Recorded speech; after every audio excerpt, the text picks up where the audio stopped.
Hi everyone, it's me, Tim. Today I want to answer a question from Evan Shantlin, who, full disclosure, worked on QA on Fallout. And Evan asks, Hey Tim, ever thought about what changes or updates you'd like to see in a Fallout remake? Would you want a fully explorable map or base building added to the game? Are there areas you'd like to see completely reworked or just fleshed out? That's a good question, Evan. Let me just say right off the bat, I don't want base building. I understand why people like it. I understand why people put it into Fallout 4. I don't want that. In fact, let's define remake before I get started. I don't want to make a completely new game. If it's a Fallout remake, I think it should be the same game, just better and more modern. Get rid of the bugs, get rid of the stuff we didn't have time to finish, or add the stuff we didn't have time to finish. Get rid of a lot of the frictional parts that are not considered fun challenges in today's modern world. So let me go over what I would like to do because I made a list.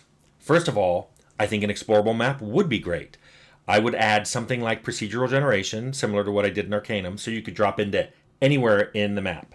You could go into the mountains, you could find caves, you could find old ruins. So it would be like that procedural generation, but better. In addition to just forest and grassland and stuff, I would add procedurally generated ruins, caves, stuff along freeways and roads that you just come across and be like, oh, this is something to find. Kind of like some of the random encounters already are. But I'd leave the random encounters in. I think those are fun. I've talked about this in another video, but I would improve both the UI and the AI. And for the UI, I'm just saying there are tons of ways to make that UI better, not just adding extra digits for moving stuff over and barter, but just cleaning it up, making it easier to do things with mouse and keyboard than we did in the original. And also, I've talked about improvements in AI, especially for the companions, so I won't go into detail about that. But just going to say that would definitely make it into a remake.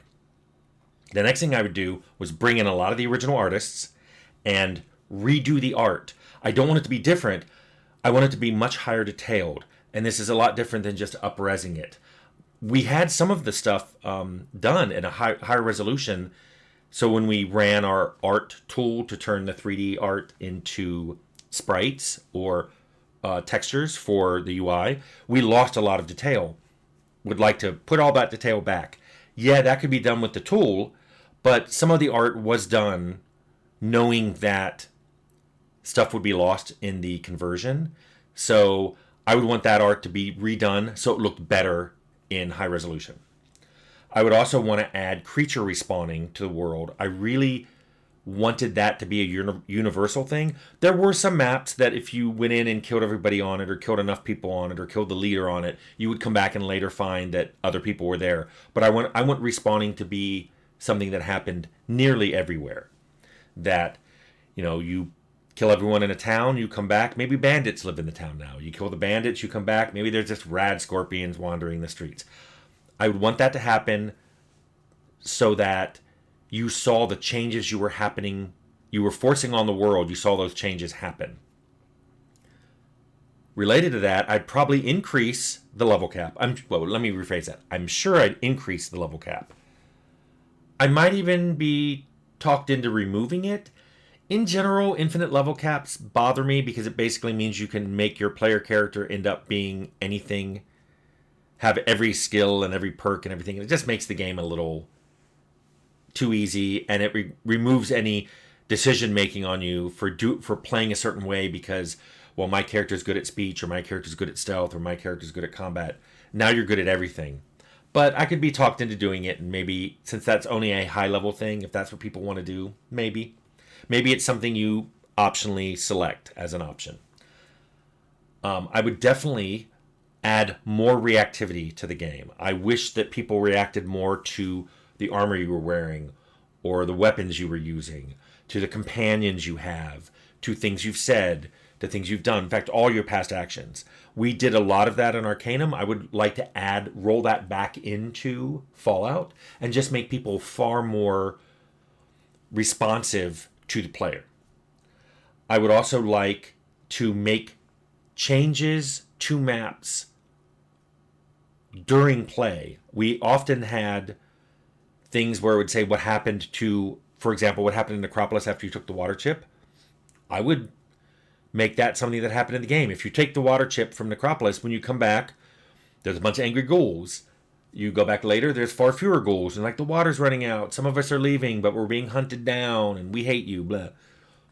At any point, you could then fix their, they had their own water purification. I think they had a well or something. You could fix that.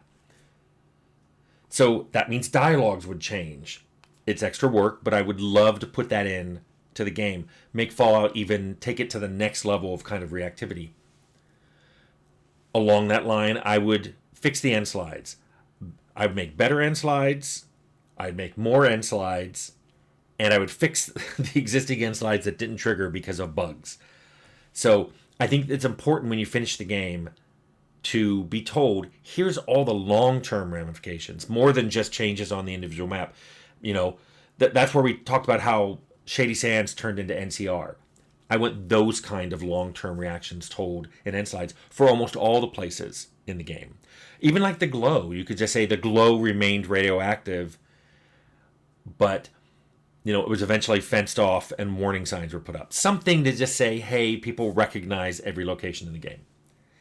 Then I'd make what I call my massive mechanics pass. And I'll break that down. First of all, I'd go through special.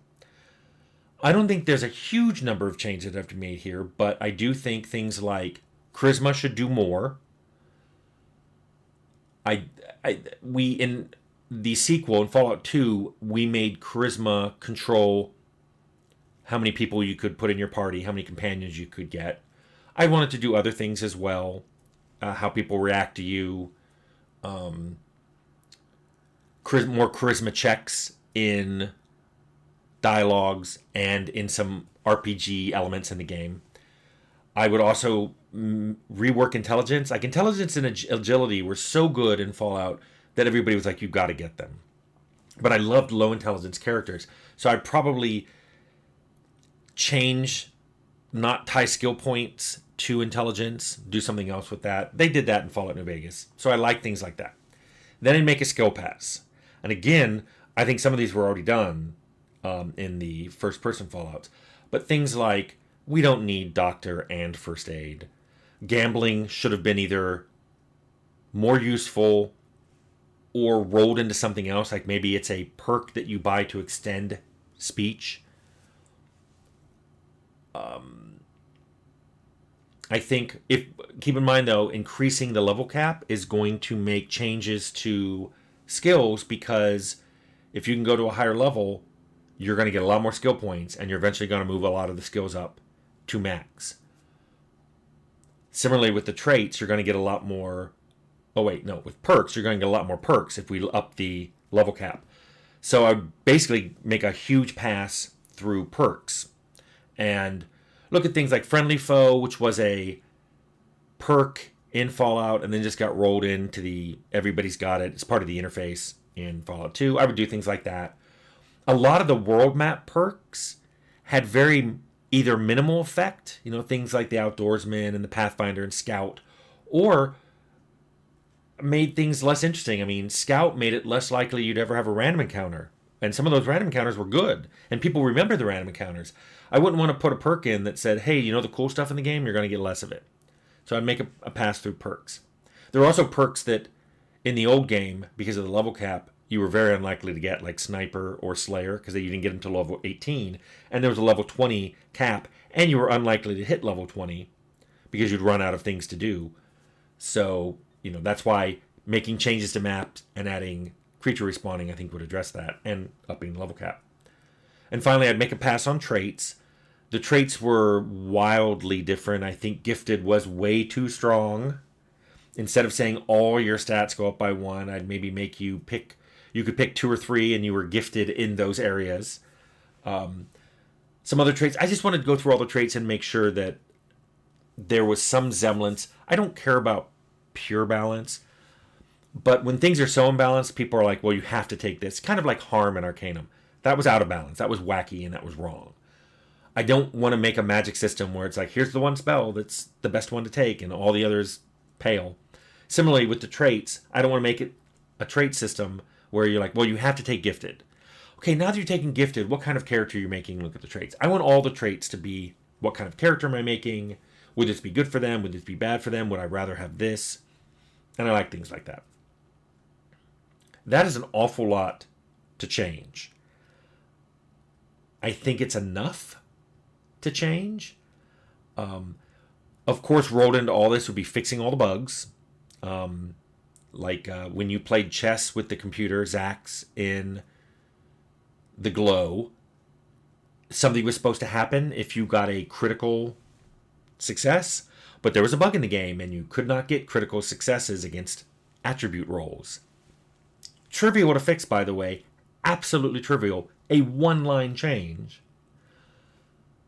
But it didn't exist, so you never got the critical success playing chess against Zax. Fix things like that, just so people could see that there was a lot of content that either got cut or never could trigger because of bugs. I'd want to fix all those things. I think that's enough. So I think a much higher resolution game with better AI and better UI and the new features that I mentioned with the respawning and the reactivity and the map changes and end slides and then a pass through the whole mechanics, I think that's enough. I don't want to change Fallout too drastically in a remake, but I think this could be done and it would open up the game to being a lot more user-friendly to modern gamers. So that's how I'd make a Fallout remake. Evan Shantlin.